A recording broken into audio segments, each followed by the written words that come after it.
Two 5-year-old boys are standing at the toilet to pee. One says, "Your thing doesn't have any skin on it. I've been circumcised." The other replies, "What's that mean?" "It means they cut the skin off the end." "How old were you when it was cut off?" "My mom said I was 2 days old." "Did it hurt?" The kid asked inquiringly. "You bet it hurt. I didn't walk for a year."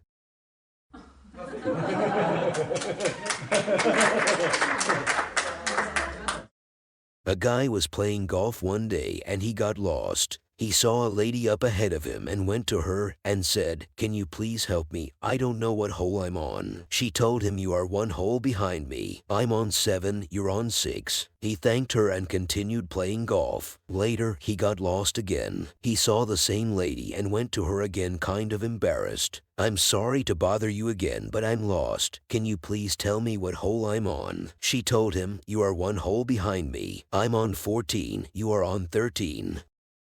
Again, he thanked her and continued playing golf. When he finished, he saw her in the clubhouse. He went up to her and asked if he could buy her a drink for helping him out. She accepted. As they were drinking and talking, he asked her what she did for a living. "I'm in sales," she said. He replied, "No kidding, so am I. What do you sell?"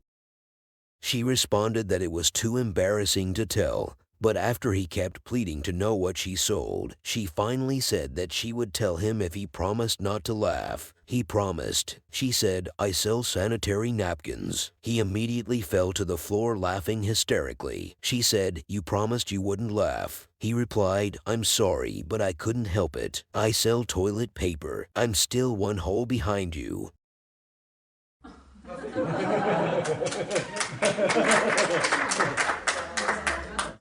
Dean, the town postman, is retiring after 50 years on the job, so he jumps in his USPS van and collects the last parcels from the post office and sets out on his last round. He drops off a few parcels at the local library. The librarian smiles and presents him with a leather-bound volume of the complete works of Charles Dickens. "Here you are, Dean. We know how much you like reading. Since you're retiring, you've got plenty of time for it now." Dean thanks him and continues on his route.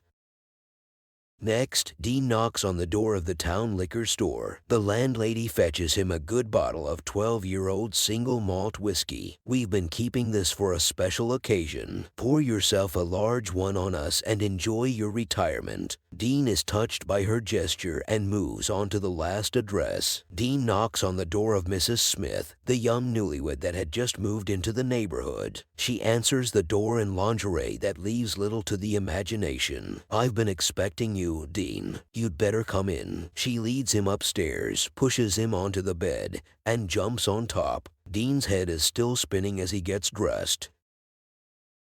Then Mrs. Smith slips a $1 bill into his shirt pocket. Before he has a chance to say anything, Mrs. Smith says, "We're not done yet," and leads him down to the kitchen. Mrs. Smith then cooks a fantastic lunch of steak, eggs, toast, the full works. As he finishes eating and takes a swig of his Coke, Dean finally has a chance to ask, "I must say, Mrs. Smith, everyone in town has been very kind today, but you've been the kindest of all. Too kind, in fact. What on earth could have moved you to such a gesture?" Mrs. Smith admits, "Well, I was really racking my brains to think of something nice for you, so I asked my husband. He said, 'Huh, we're new here. Screw him, give him $1. But lunch was my idea.'"